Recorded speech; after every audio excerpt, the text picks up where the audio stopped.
Hi everyone, and welcome to video number 12 on the American West. Now this is the first video in section 2 of the course, which is looking at the development of the plains 1862 to 1876. 14 years. What changed? What developed? How? Why? These are all questions that we'll try and look at in this second part of the course.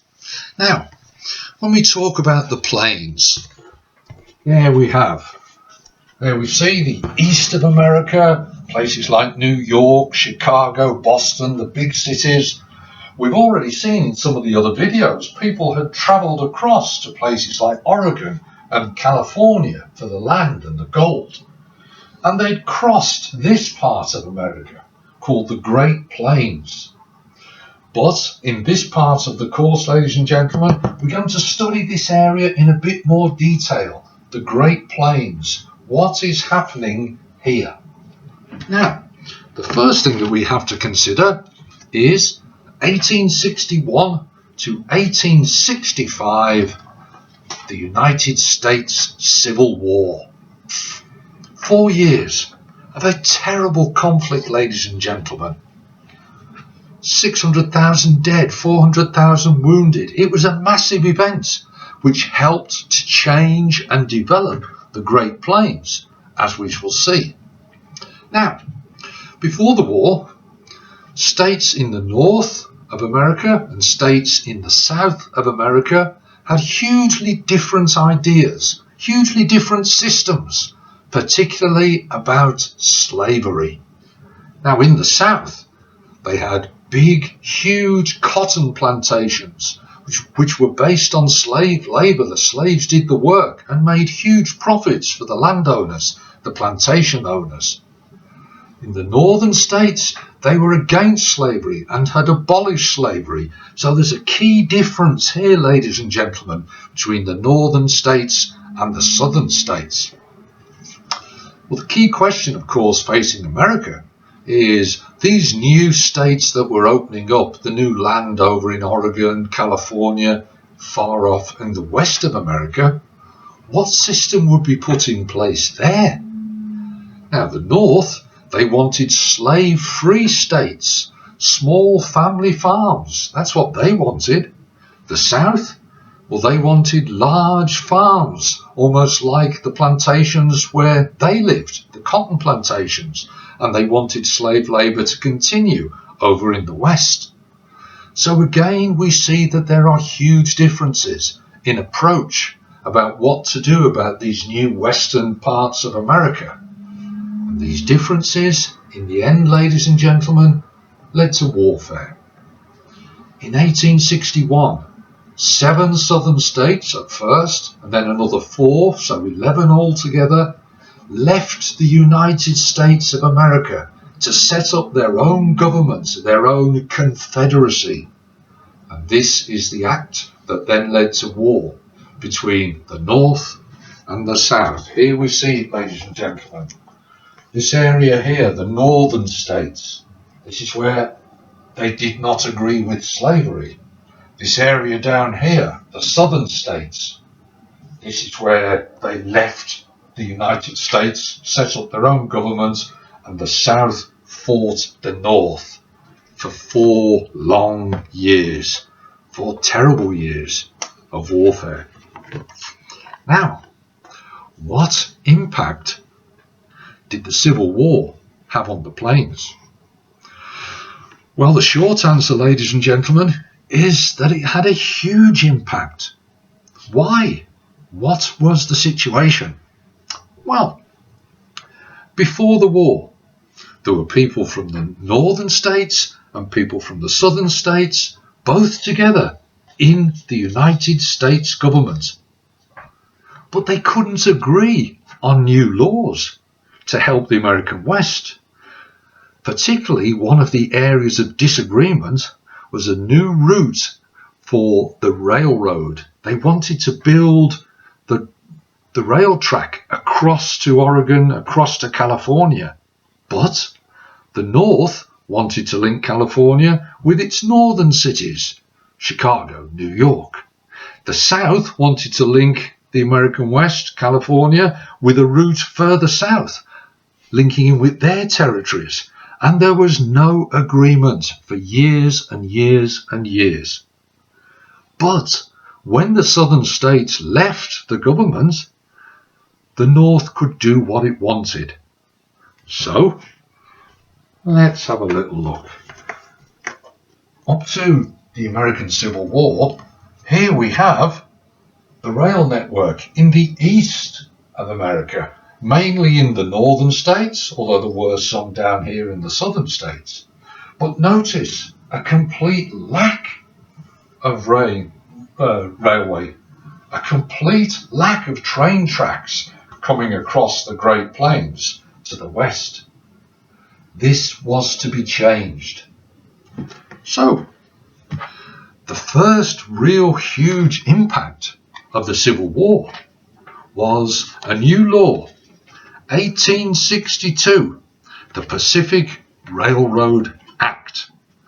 The North could choose the route because the South was no longer in government. So the North chose its route. Ladies and gentlemen, as you can see, the North chose this route from Sacramento in California across the northern parts of the states to Omaha, linking in with these northern rail tracks here, across to Chicago, across to Boston, and across to New York. This was the new planned route in the 1862 Pacific Railroad Act. Now, how was it built? Two companies were involved, the Union Pacific Railway Company and the Central Pacific Railway Company. They laid the track. Now, on this map here, the red, or if you're a little bit colourblind, the area with the lines, that is the Central Pacific.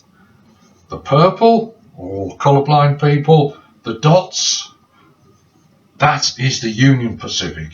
And they eventually met here in the state of Utah at a place called Promontory Point. Now, they're the two companies involved. The government, the US government, gave each company a loan. $16,000. Wow! $16,000 per mile to lay 1 mile of track on the flatlands. This bit here, flat, even, easier to lay your track. $48,000 per mile to lay your track through the mountains. This section here, that's why this company did not lay as much as this one. They were on flatland, they were coming through mountains. Huge amounts of money, but the government thought it was worthwhile. We'll look at why in a minute. The government also took away rights of the Native Americans, the Plains Indians, who lived near to the planned route. They removed their right to the land. That would cause trouble later, as we'll see. The government also gave huge amounts of land to the companies to sell, over 45 million acres. So eventually the companies thought, great, this is a good idea, we can make money. They started building the track and a telegraph system right next to it, and it was finished by 1869, 4 years after the end of the Civil War. This building of the track had a massive impact on America, east, west, and the plains. Now, some of the impact I'll look at in later videos. Some of the impact we'll have a look at now. So, well, what do you think? What do you think one of the impacts would be? Well, very clearly, it's linking the east with the west. If you wanted to migrate, if you wanted to move, it is now far easier. You didn't have to go on the very long and very tough journey by wagon, for example, the Oregon Trail. Check out video 6 if you've forgotten that, or you wish to brush your memory up on that. So it was easier to travel. That leads to a second impact. It makes the country more unified. It was better for the economy, ladies and gentlemen. It allowed the country to make money by moving supplies, moving materials, moving machinery more easily to where it was needed. For example, I'll deal with this later, but if you've got millions and millions of cattle down here, and you've got millions and millions of people living here, well, how are you going to get your cattle from here to here? Simple. Take them up here, put them on the train, and take them across. So it's beginning to have a huge impact, moving food to millions of people in eastern cities. I've already said it could move very heavy equipment by rail rather than the wagon. So they could move really quite heavy stuff. That would be useful. Leads me to that old joke, ladies and gentlemen. I know you like a joke. Imagine if you were moving a whale. And you got to use the train. How would you find out how heavy the whale is? Any ideas? Well, you'd have to take it to the railway station. Sorry. I apologise. Now, get serious again.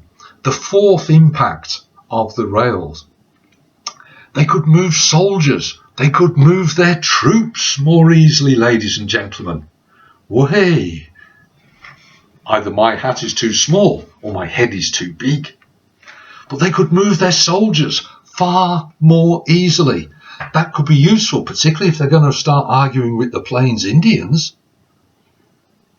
So, they could also move their sheriffs, move their marshals, which might help with law and order.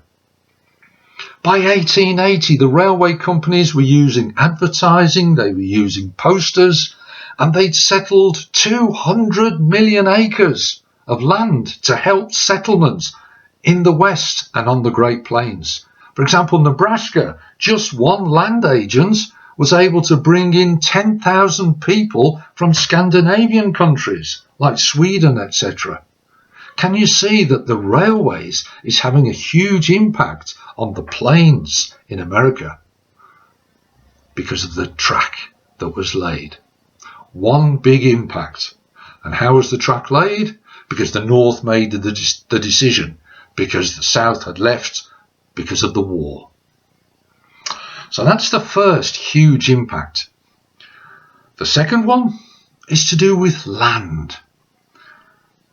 Same year, 1862, the North passed a new law, the Homestead Act, the second big law passed by northern states to help the development of the plains.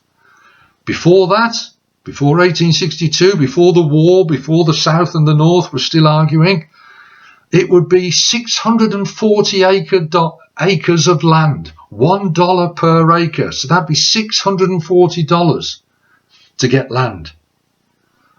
Well, that was too much money for many, many people. Many people were poor. They couldn't put their hands on $640 to get the land. So the North came up with a new law, the 1862 Homestead Act. This time, only $160. No, stop talking rubbish. Only 160 acres, that's the key point, that they called homesteads, small enough to support a family or homesteaders. And it was no longer $640. This time, you just needed $10 to file a claim, as they called it, to register for a plot of land. Now the North, they wanted many, many small farmers, not big landowners, not big plantations. They wanted loads of small farmers, because then the small farmers would all pay a property tax, which would be better for the United States government, for the economy. So they limited it to a smaller plot of land, $10. Now, to encourage people to go there, who could go and become a homesteader? Well, virtually anyone, ladies and gentlemen. If you're over 21 and single, no problem. You can register. If you were an ex-soldier, get the soldier's hat on again. If you were an ex-soldier, well, hey, you could get some land. Who else?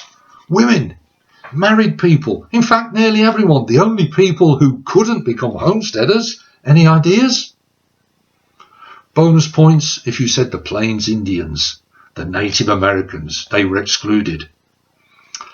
Under the new Act, if you lived on the land, worked the land for 5 years, planted crops in 5 acres, then if you paid $30, a little bit more but not much, you would have your own land. You would have your own homestead.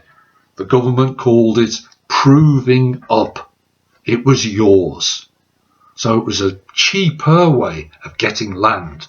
The North wanted to move people onto the plains, so they passed a law to try and help it. Well, what was the impact of this law? How successful, how effective was it? Well, there was good and bad, ladies and gentlemen. The good part, the good impact of the Homestead Act, by 1876, so that's 14 years after it was introduced, 6 million acres of land was lived on and owned by the homesteaders for the first time. Eventually, that actually rose to about 80 million. So we see that was quite a good effort, quite a good improvement. Nebraska, I mentioned that state earlier. By 1867, so that's only 5 years after the Homestead Act, half of the land of Nebraska was being farmed by the homesteaders. 1875 in Nebraska, over 120,000 immigrants had come to Nebraska from Europe. It was attracting people in. So you could say the Homestead Act was having a positive impact on the development of the plains, on one hand. On the other, however, it was limited.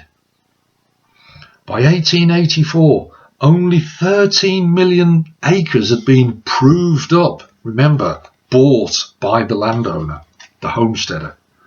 By 1900, that was still only 24 million. Now you might think 24 million, that's a lot of acres, and it is. But compared to what the railway companies had, the railway companies and the big landowners, the cattle ranchers, they had over 300 million acres. So the homesteaders were quite small fry compared to these big landowners. Any other limited impact? Well, it was tough to farm. It was tough to survive as a homesteader, as we'll see in the next video. So 60% of the original homesteaders never proved up, never bought the land themselves. Instead, it ended up in the hands of the rich landowner, which was what the North didn't want, remember. But in the end, that did become reality. So there we see it, ladies and gentlemen, the impact of the Civil War. Because there was this terrible conflict between North and South, it allowed the North to dominate and pass new laws in government. And what happened? They built the train track and they gave the land to the homesteaders. The Pacific Railroad Act and the Homestead Act, two key areas which led to huge development on the Great Plains. So, next video, we've been looking here at the homesteaders. Old MacDonald had a farm, E-I-E-I-O, and on that farm were many problems, as I hope to show. Hey, I've already said it was a little bit tricky farming on the plains as a homesteader. In the next video, we'll look at the problems. More importantly, we'll look at how those problems were solved, how the answers came about using technology and other things. So that's coming next. As ever, I hope it's been useful. All the best now. See you soon.